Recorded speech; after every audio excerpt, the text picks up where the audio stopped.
As a matter of fact, I'm proud of getting our revolution back on track. Because this is not a second revolution. This is not a coup, as the Western media is trying to portray it. It's a third wave of the revolution. Our first wave was against Mubarak in January 2011. Our second wave was against the SCAF in November 2011. And this is our third wave against the Brotherhood regime. The same leaders which you, the Western media in general, was describing as portraying as heroes, the youth of the revolution at one time, they're the same leaders of this wave of the revolution as well.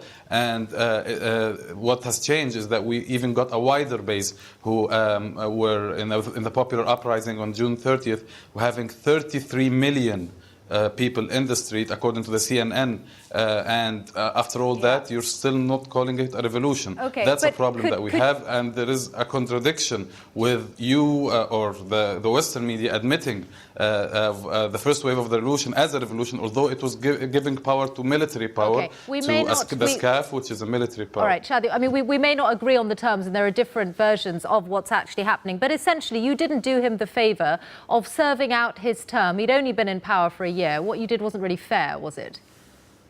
No, I stood by Morsi. I myself, as a person, I stood by Morsi in the Fairmont Hotel famous press conference because I thought that he's bringing out the goals of the revolution. But what happened is that he turned his back to all other political factions and was trying to cling into power. And as all the political Islam was doing all over the region, when they get into power, they just throw the ladder away and never go down again and keep the power. That was what the Brotherhood was doing throughout the last year. We could not wait for that. We could not wait for them to cling into all the institutions and infiltrate every institution in Egypt so that we could not get them out afterwards. Okay. We didn't fall for that, so we had to resist it, and the revolution had to continue and throw him out. Let me ask Alaa Mustafa to respond directly to them then. You had your chance in the Muslim Brotherhood and its allied parties. You pulled up the ladder so that other people couldn't climb it. Now, today we have in Egypt dozens of people killed in the streets among the protesters, the peaceful protesters that support legitimacy of the president-elected Dr. Mohamed Morsi. We have dozens.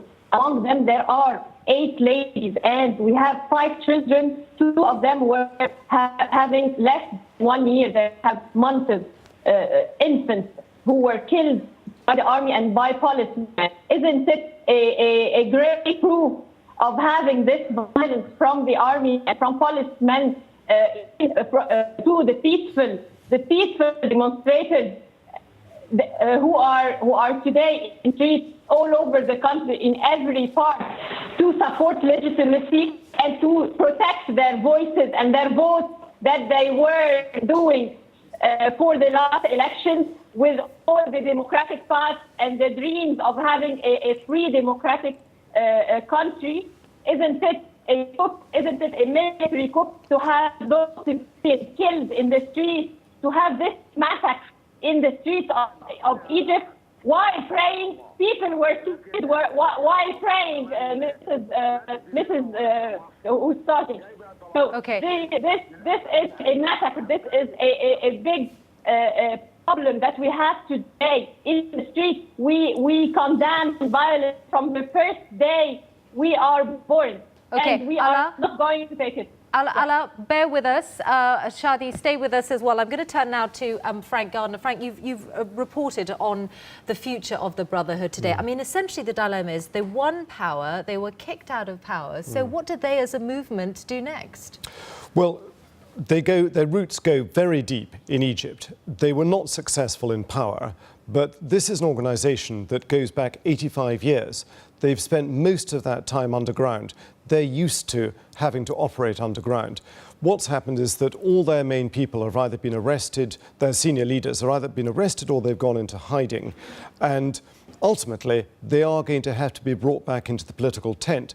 But I don't see that happening right now at the moment because tensions are so high and people on both sides are so angry. So you're not going to, in this febrile atmosphere that you've got in Egypt now, with deaths and funerals and clashes and sit-ins. Calls for an uprising against the army. The exact word in Arabic, of course, was intifada, as you rightly said, because I thought it might be nahda, which means a kind of renaissance. No, you're right. The political wing that Alaa there represents was very specific. They called for an intifada, an uprising against the tanks and the people who had essentially replaced their president. OK, well, let me just return then to Cairo. Shady, Ghazaly, Harb, I mean, do you really want to drive the Brotherhood and the Islamists out of the political process? Well, as a matter of fact, since overthrowing Morsi of the power, we reached out for them and we asked them for national reconciliation, to join a true and genuine program for national reconciliation, to include them back into power.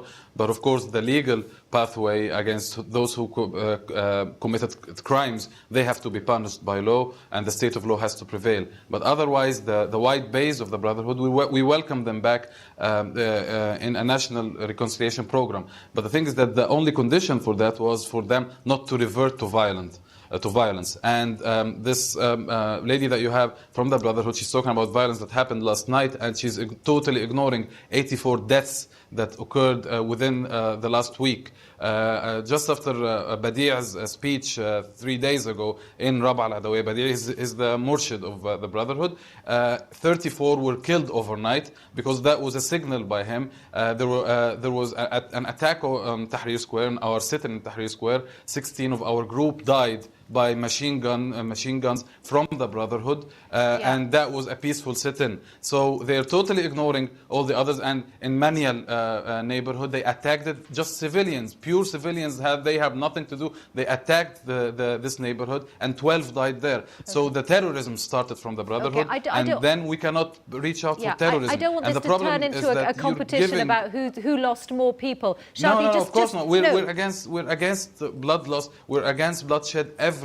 But the thing is that the violence is on both sides. The problem is that the West is giving them a political cover by calling it a coup and giving them the chance to empowering them, in fact, to resist the will of the nation, which includes the will of the people, the 33 million, the military forces, the police forces, all the institutions, all the nation is against them. Right. It's not a civil war. It's a group. It's an outlaw group who are trying to cause terror all over Shady, the country just stop with there. the Just Western stop there, cover. please, because I want to get another view from Alaa, Mustafa. Clearly, it is a really emotional day. It's a very difficult day for Cairenes, for Egyptians.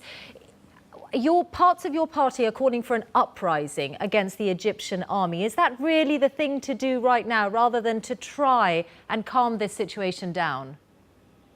This is not my party that's asking for anything. Those are Egyptians who are defending and protecting their votes and who want democracy back and want their elected president back into power. These are not Muslim Brother or FGP or anything, as people are saying, and false media is just spreading. Those are Egyptians. We don't have this kind of protestation today. It's all Egyptian people who are protesting. Among them, there are people from, by the way, 6th of April. Among them, there are people who are Christians and who understand what democracy is and what legitimacy is. This is a coup. And the demonstration that is in the street and what is asked by the people themselves is to be there in the street to defend their rights in having a democratic country. This is not us, my lady, my dear lady. This is not us. These are Egyptians who want democracy and who defend their votes.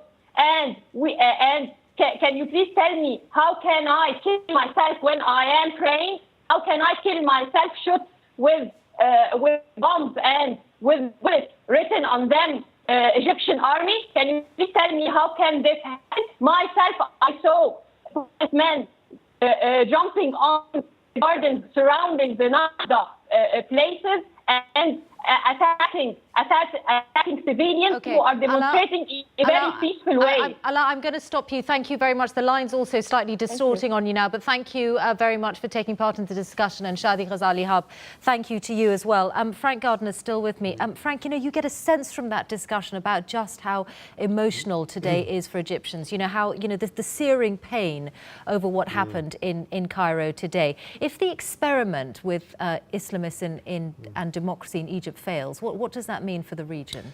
It's incredibly dangerous. In fact, I wrote a piece for our News Online website last week after the military action saying that this is a very dangerous moment, not just for Egypt, but for the wider region, because whatever you think of Morsi's government, you know, however incompetent they were, and they were incompetent, and they failed to deliver for Egyptians, but they were elected.